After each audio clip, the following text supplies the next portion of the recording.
to our Listen Better episode, first one of January 2023. Happy New Year to anybody that's watching today. I'm really delighted to be welcoming Sally Hopper to the interview. Sally and I met last summer, so it's taken a while to get this interview in place. I'm delighted I've got her on the line today and completely very grateful on basis we're in a time of industrial unrest, and I'm sure Herts County Council is being impacted in some way. So thanks for your time, Sally. Do you want to just give me a little bit of an update on where things are and your views on the climate we find ourselves in January? Yeah, thank you, Annabelle, and thank you for having me. And very much industrial relations is very much on the news at the moment, isn't it? And if we bring it closer to Hertfordshire at the moment, we haven't got any direct industrial action taking place within our workforce. But we are very cognizant that some of the partners that we rely on every day are taking industrial action. And it's a topic that's very much on our agenda and that we're watching closely. Okay, thank you. So let's hone in on your world a little bit, Sally. I'm always interested to find out, get underneath the skin of what it's like in your role and who you are as a person. So can you paint a picture of what it's like working as an HR, human resources director in the public sector? Yeah, I think it's one of the best jobs in HR, actually. It's very varied. So there's so many things that make up a public sector body nowadays, adult care services, children's services, everything from that right through to environment and sustainability. So there's never a dull moment being the director of that. And our workforce is made up of over 8,000 staff, and we rely on that workforce every day to deliver services to our residents. And it's just, really great job I've got going on, very demanding job with all that's going on in society at the moment, but real privilege to do it. Thanks, Annabelle. Can you paint a little picture of the culture that you find yourself in? What are the sort of key descriptors? Yeah, so the society is who we're there to serve, and demand is going up. So many of you will have seen that, care provision and also the need for people to be able to go about their lives, and know what's going on in their local communities. With the pandemic, we really stepped in and helped the community through that time. So the demand is definitely going up on public sector. And that being so, it really means that the culture is one of people come into public sector not necessarily to make their fortune, but very much to really work very hard to serve the people they are there for. And I think that the overall culture for us in Hertfordshire is that we've got 1.2 million residents in the county, and we've got a real diverse community, which we're really proud of, but we want to get the best outcomes for that community. So we do a lot of work with our local enterprise partnership on skills and employment, and we're really trying to help people to get the best outcomes for themselves and the people that they care for. Okay, and you mentioned 8,000 employees. That's a big audience to look after and look out for. So employee engagement, employee experience, does that come into your role? And if so, what are your views around that and how to approach it? So with that workforce, we've got a real mix of workforce. We've got about 70% of our workforce that can work in a hybrid way, and then we've got 30% that absolutely can't, and they're on the front line working every day, maybe in our fire service or in one of our care homes. So our engagement strategy has to respond to that. And we've got both a dependency on things that like Yammer and the internet and Slido, but then we've also got that real need to be able to communicate with our workforce by other platforms. So both through just posters and old-fashioned written communication, but also going out and seeing them. So I'm a big fan of walking the floor, Annabelle, and it's not uncommon for me to go out and spend some time out there, whether it be with our highways team or in one of our care homes, to find out what's going on and how I can best engage with that workforce, because we have loads of subcultures, and that really means that no one sort of way of doing things fits everybody, and having that nuance in the way I go about doing my role as HR director and communicating with that workforce is really important. It's very varied, and and we're really proud, and it is something that people talk about, but we're also really proud of trying to bring more and more women into our fire service as well, because it is an area that is underrepresented, and it's a profession that we really want diverse members of our community. So it's a bit of a plug from me here at Annabelle, to see themselves in that space, to see them as fire officers and really helping their community. And we rely on them so much throughout the summer. We had the really loads of fires, as many of your people listening to this will have witnessed, and they were sort of fundamental to our response to that. So making this a career choice for all members of our community is something we really want to do. I really resonate with the idea that many different channels are required for your subcultures within that workforce of 8,000. And I've heard, I'm going slightly left field, but I just want to pick up on the points that you made. So the uptake of technology and innovating, is that an uphill battle? Yeah, I mean, I would really be so delighted if, we had one of the big technology providers coming in and transforming everything we do, because I think there's so much opportunity when we think about the technology we use to do our banking, to communicate with each other.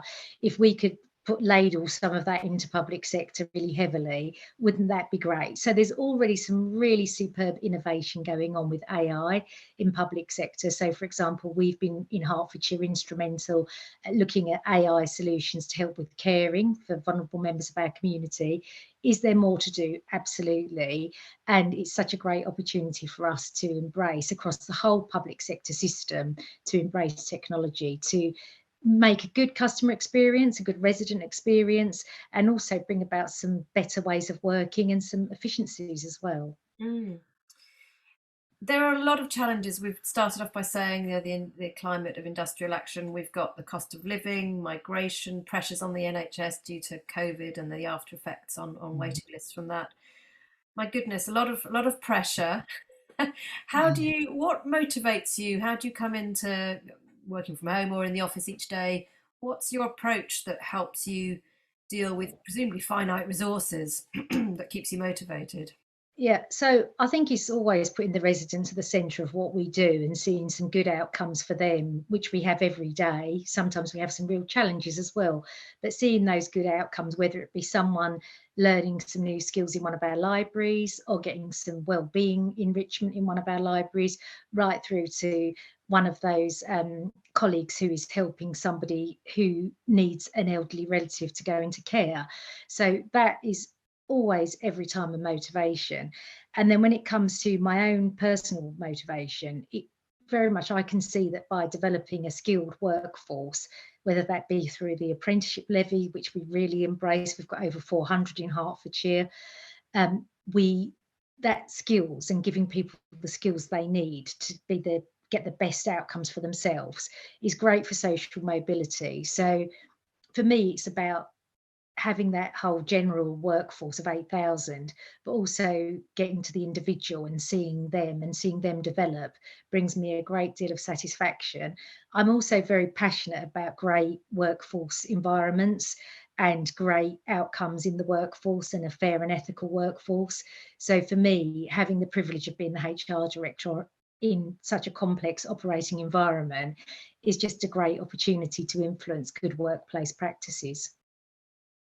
Inspiring stuff, and I'm sure that those experiences have helped shape you as a leader in terms of how you stay motivated and what inspires you, but then how you inspire others. So could you just give me a little précis on how you view your leadership, what your style is, and perhaps what your highlights and even lowlights have been over the years?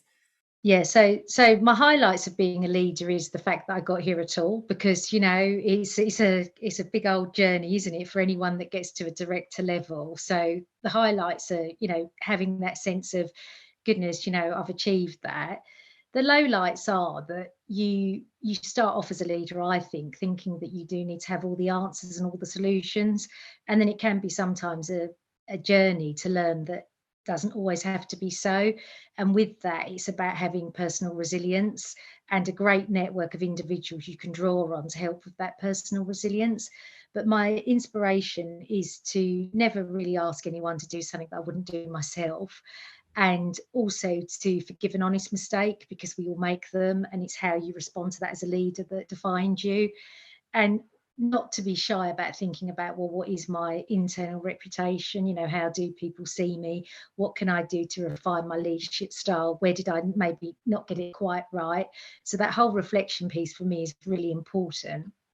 And I think also showing some vulnerability as a leader. So I've done lots of presentations over the years talking about how I haven't naturally gone through the university route, and how I started as a absolute bottom of the hierarchy, and then worked my way through that. So trying to be an inspirational leader is trying to say to many colleagues, regardless of whatever job they do, that if you really want this enough, you can do it. And it sounds simple, doesn't it? It sounds a bit of a cliche, but it is absolutely the case that I do believe with the right opportunities, the right leadership and the right learning opportunities, one can make their way up the hierarchy and get to director level. Oh, love that rousing speech for January. Listening to that. We So, all need it, don't we? what importance do you place on self-care then? Because I can imagine it'd be very easy to be spread very thinly with all those competing demands and those subcultures needing your time and energy. Yeah, so I don't always get that right. Who does? I think, during the pandemic, it dominated my career for the whole of 2020 and part of 21. And it was that period in our life, wasn't it, where we all just did what we needed to do. So when it comes to self-care, I think I don't always get it right. I think it's important to say that, because I think it's very easy to say I've got it cracked. I don't think I have. But I do know when I feel like I'm running on red, running on hot, and it's too much. And knowing when to that the balance has swung too far, and I haven't had enough time to maybe do the things I enjoy doing for my own personal fulfillment. So I'm very good at now. I've got better at doing that, Annabelle, especially since the pandemic. And I think that sometimes in my job for any HR director, they do have so much great opportunities, but they also have the reality that they do deal with people that have been told, for example, they've got terminal illness. And when you're dealing with that and you're making any sense of that anyone can make of such tragic news, it does give you a great sense of perspective. So I think for me, myself, resilience and self-care is defined by some of the experiences I've had as a HR director.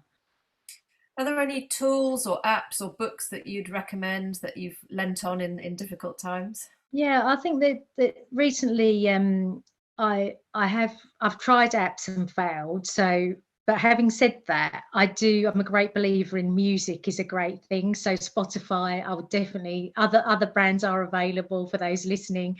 But I would definitely say, for me, music is a big thing for me, and it helps me through, and it's a big motivator for me and a great way to relax. So definitely having that sort of fun apps is there for me.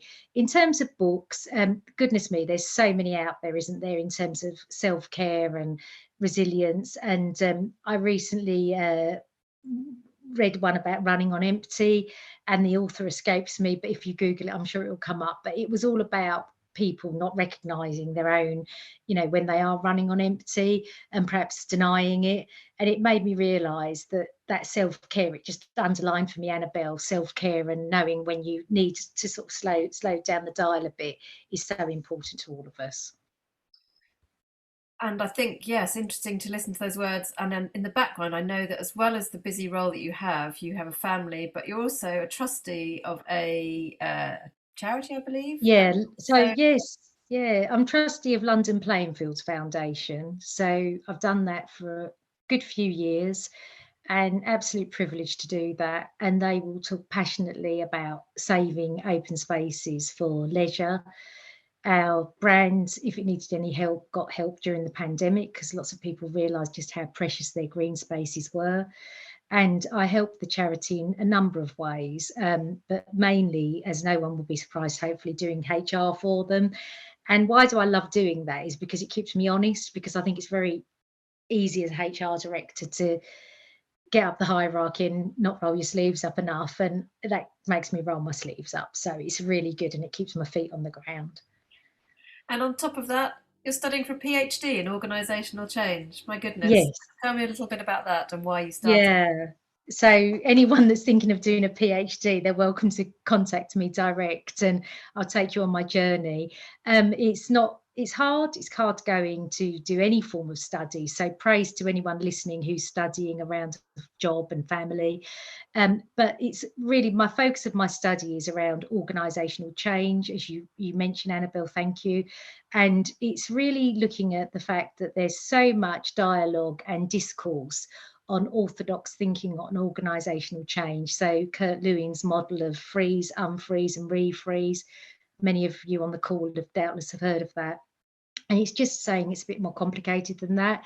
And it's moving thinking away from the orthodox thinking on organisational change to a more nuanced thinking on the subject matter. So anyone who's listening who's really interested to know more, definitely contact me. But the main thing that's driving me to do it is to make organisational change a bit more human-centred, because sometimes we talk about change resistors and change agents, and it dehumanises the people. And it also talks in very general terms, and it loses sight of what's going on in your particular set of circumstances. So I'm really trying to improve the way, as a HR profession and beyond, we think about organisational change management. So I'm hoping to finish in 2025. So I've got a bit of a way to go yet, but I look forward to perhaps coming back and telling you how it went. Well, I look forward to the Hopper model, and we'll bump Kurt Lewin off his pedestal and be talking about the Sally Hopper model. That's been a fantastic and quick romp through life as HR Director at Herts County Council. Thank you so much for your time, Sally, and do keep me posted about your research. Yeah, thank you so much, Annabelle, and thank you everyone for listening.